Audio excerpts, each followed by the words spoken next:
How's it going, guys? It's Jacob from Screaming Eagle Farms. I want to wish y'all a very Merry Christmas. Make sure y'all had a good time over Christmas. Everybody got what they wanted and spent a lot of good time with family. No idea. Big events happened this weekend and it was a good time. Alright, but we're going to get back to the videos, and today we're going to do a video over the Klein mother bag, my mother bag. Basically what I call it the mother bag for is because it houses everything. If I don't need it on service, if I don't need it on installs, it goes in this bag. But it's also items that I don't need every day, but when you need them, you need them, and you don't want to get caught with your pants down. So, stuff you need, just not on a daily basis. Alrighty, this isn't where this stays, but this is a Klein. I don't know the model number. I call it the 3.0 because you know how they have the one that's really bad known for laying forward, flopping forward, and they have that second one. It kind of comes up at an angle. You know what I'm saying? It has a round base, comes up at an angle, and you zip it sideways and then down, and then the whole thing flies forward, and it's got the sides, and then you have the back. It's a pretty good backpack, but I bought this one. It has a little bit more storage. It's a little heavier, but I think from the qualities I've seen in it, it's a little bit heavier built. It's got this, they call it airplane cord, or not airplane cord, some sort of flight, I don't know what you'd call it. I guess flight compatible or flight grade cable with an eyelet giving it a little bit more rigidity in the handle. It's got a big pocket on this side, big round hard zipper right there. You got a pouch right here, big pouch right here. I think it's got a second pouch in there for other things. Got this flap you can put stuff in.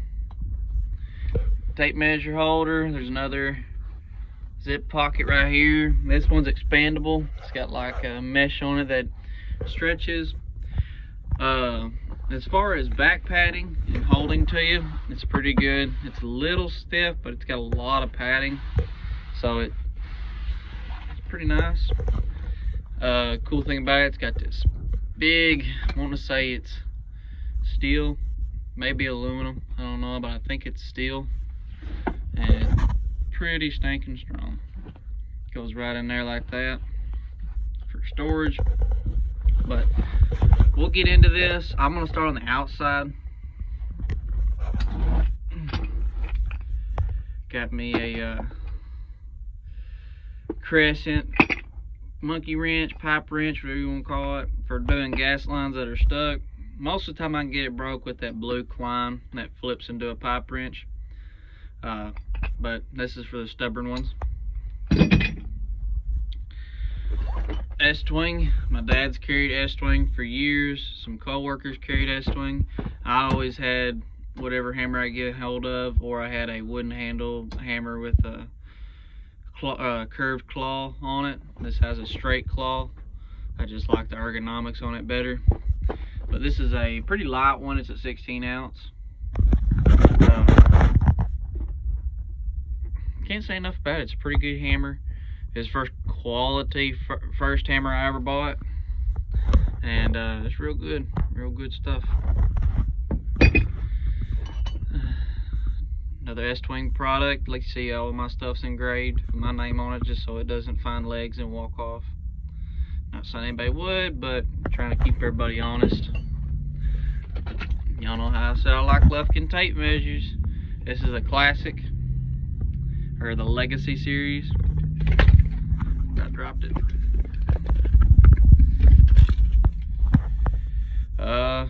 Pretty good, pretty standard blade on it. No protectors on the end or nothing, but for a classic or a Legacy series tape measure, the only bad part is the chrome gets scratched and fingerprinted. Other than that, I love this tape measure. Nobody's ever going to use them, but just in case you get over that situation where you really need to clean up some fins, some fin combs for condensers or evaporators, start off here in the bottom pocket because I don't think there's a whole bunch of stuff. Keep some filters for my Klein respirator.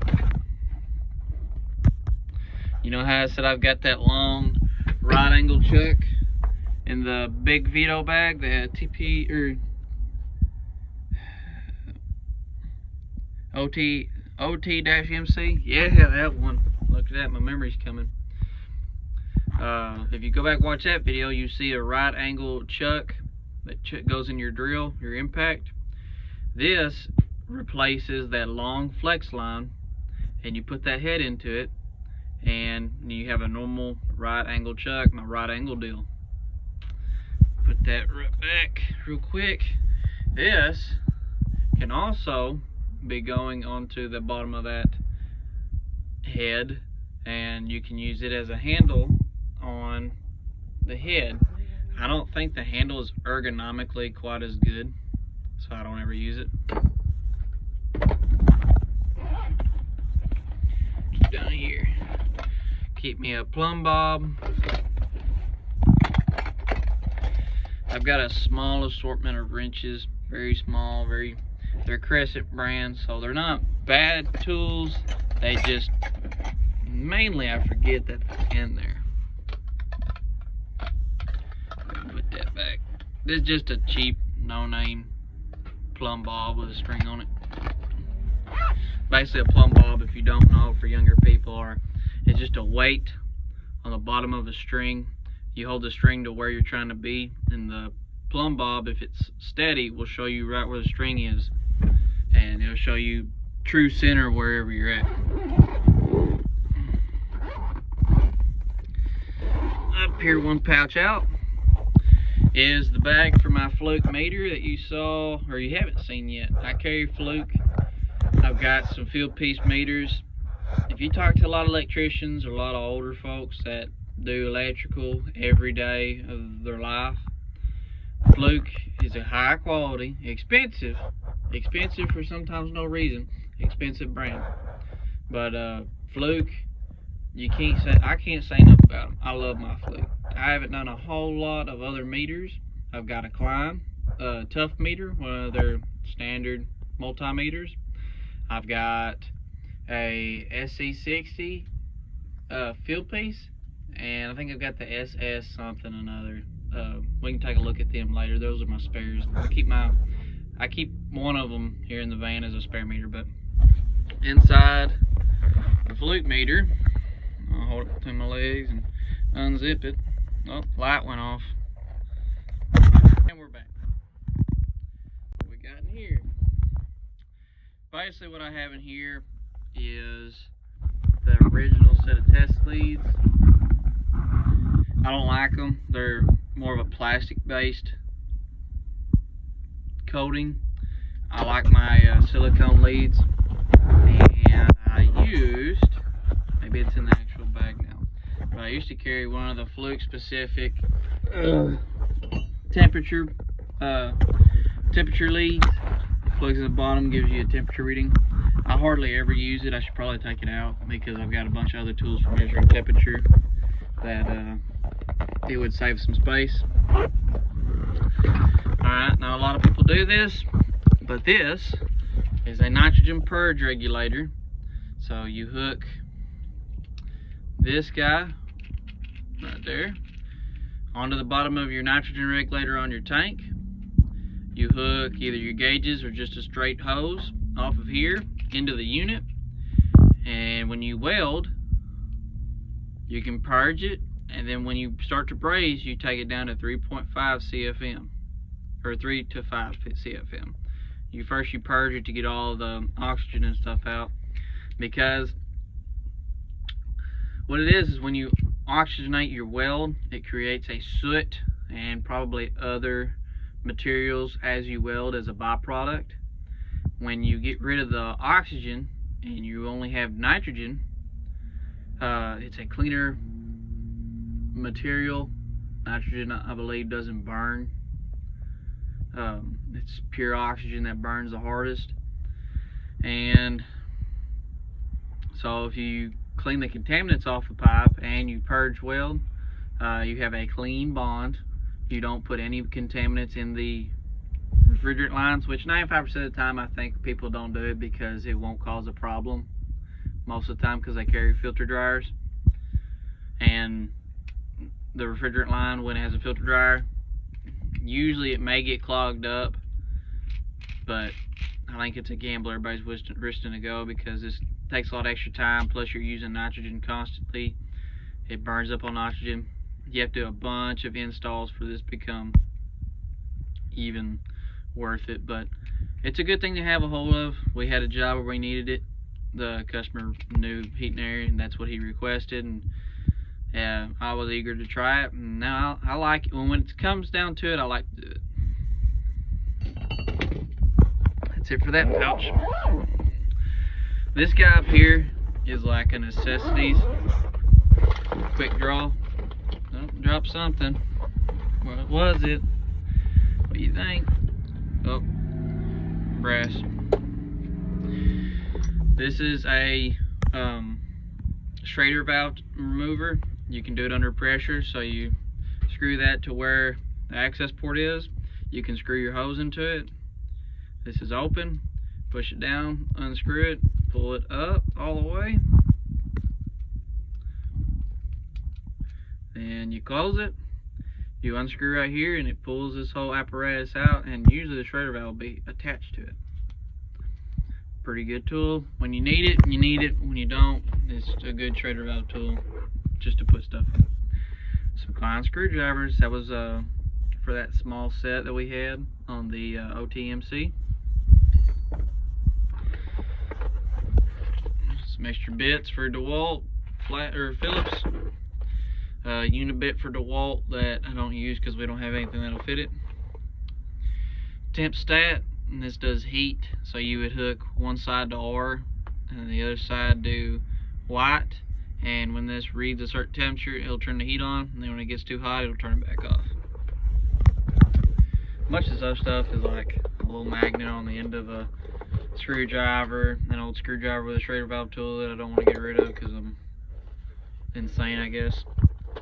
Spare ground lug from a disconnect that I can add to anytime. A 3-way. Don't remember what I would use this for, but I found it on a unit. I think somebody put it on there for a cap because I couldn't get it to quit leaking, and so I kept it. I keep a couple of the caps for the king valves, whether it's suction or liquid. I keep one of them, one of each, probably usually one of each style. Keep a scraper. It's been seen better days. I need to get a new blade for it. I don't remember what I think I use that for scraping stickers off of some units.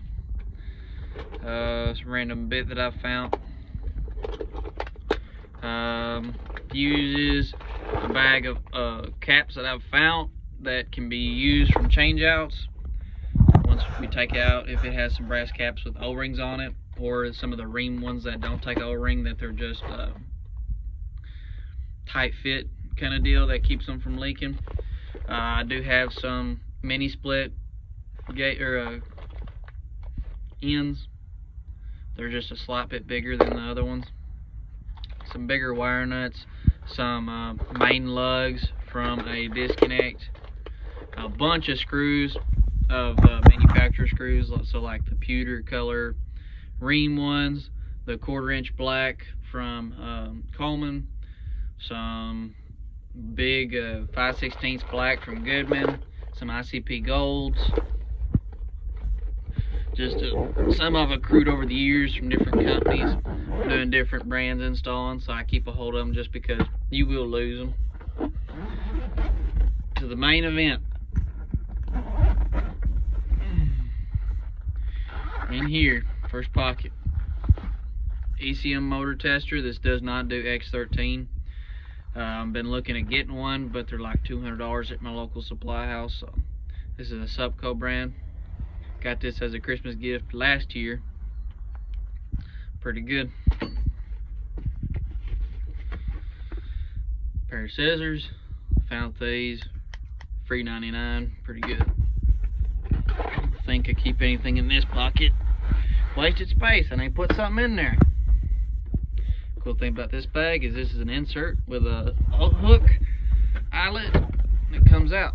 I carry a lot of extra screwdrivers that I probably don't need. I call these Klein mutants. I'm sure somebody has a specific Klein name for them, because Klein usually these and the yellow handle that are needle nose. They probably have a mutant and a crossover or something like that, some sort of name. Yeah. Pretty good. Got my name on crimper. I think I can't see threads.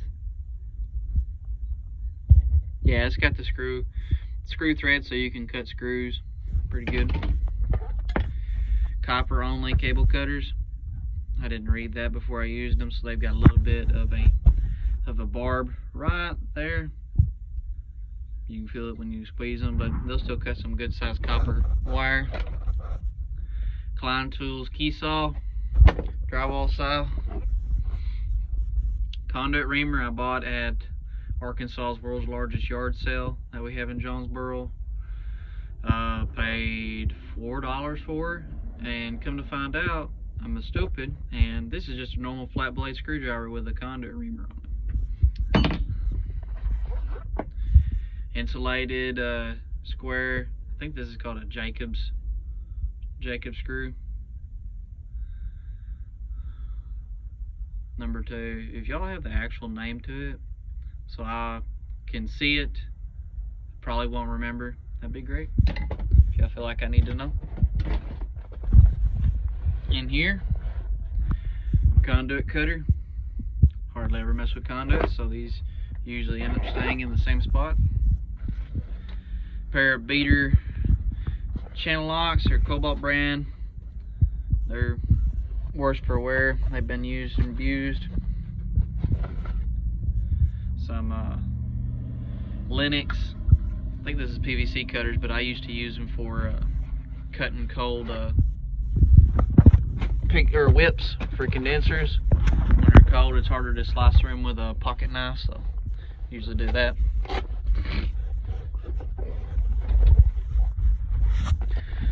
I want to say my supply house called these Black Mambas, but they're zip tie guns.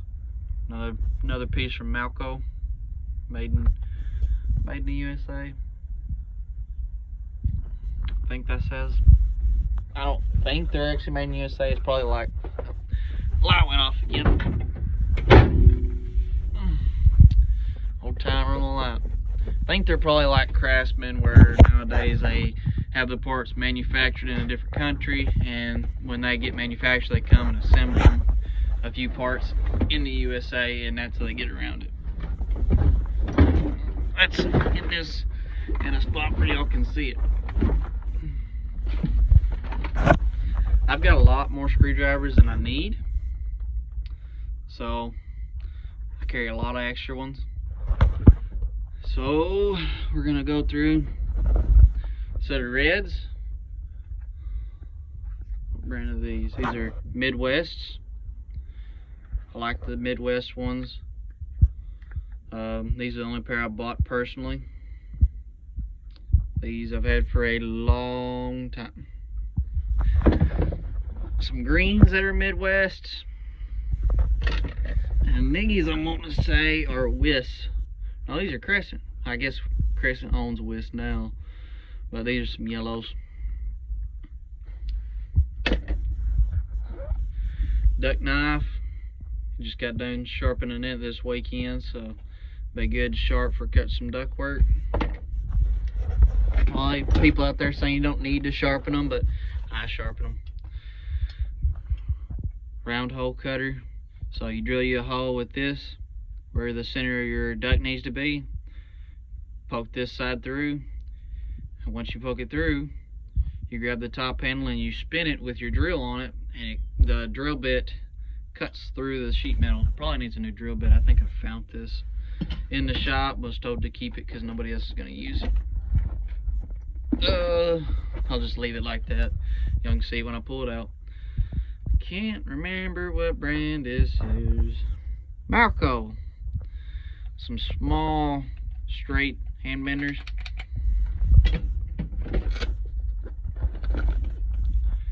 Some Lennox crimpers for ductwork, vent pipe, whatever have you. I think I found these too. This, I think it says Wiss. These are some old notchers for building plenums.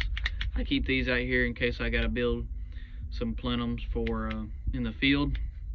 So I've got the tools. I got folding bars up there. As far as screwdrivers, well, I got a punch here, a little homemade punch that I got somewhere. Starting from the right, they're not in any kind of order, so number 6, long flathead.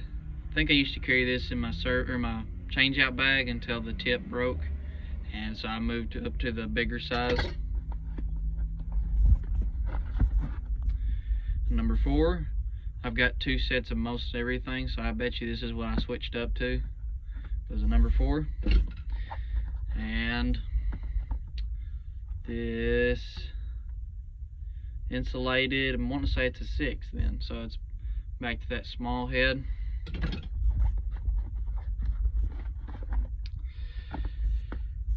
Big old flat head. I did not beat on it. I promise that wasn't me.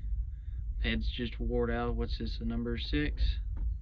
I guess that just says 6-inch. Probably is because I'm stupid. This is an old Phillips head I bought from a supply house. I had this sitting on the shelf, the guy said, for at least 15 years. And I had no better thing to do with my money at the time, so I just bought it. 5/16 hollow magnetic long bit or a nut driver. This is a 3/16 hollow non-magnetic bit driver, a little bit older. It's got the old Klein logo on it. This is a 1/4-inch magnetic hollow long bit driver, nut driver, whatever you want to call it.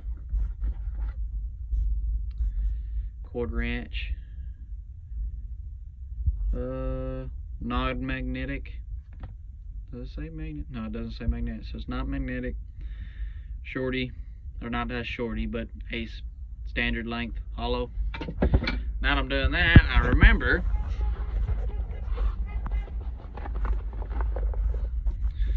I've got a shorty 5/16 quarter or 5/16 magnetic hollow. That was my buddy driving by. He's fixed to pull in the parking lot.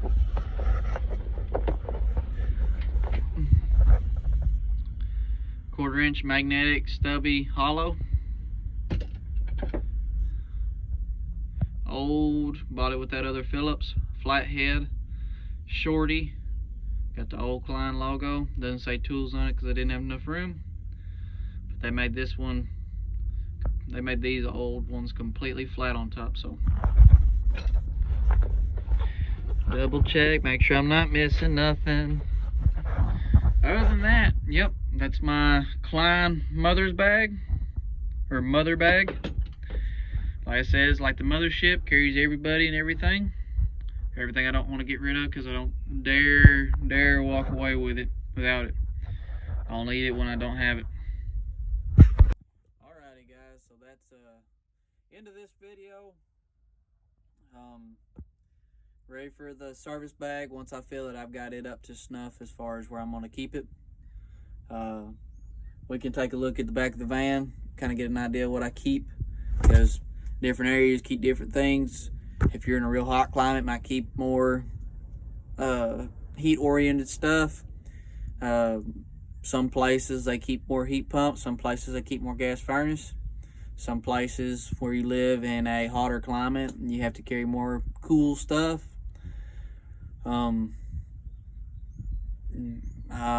Geothermals, I don't deal with much of them. I do have some knowledge on them, but we can go to the back of the van, kind of see what I keep as far as parts, what I keep as far as items people can buy off me for not maintenance, but like UV lights, and I don't keep them on the van, but fancier thermostats. I'll go pick them up if I'm on a service call. Even on the weekend, if they're wanting to buy a good Ecobee thermostat, we don't sell Nest. It's whatever. All right, guys. My name's Jacob. This is Screaming Eagle Farms, and we'll catch you on the next one.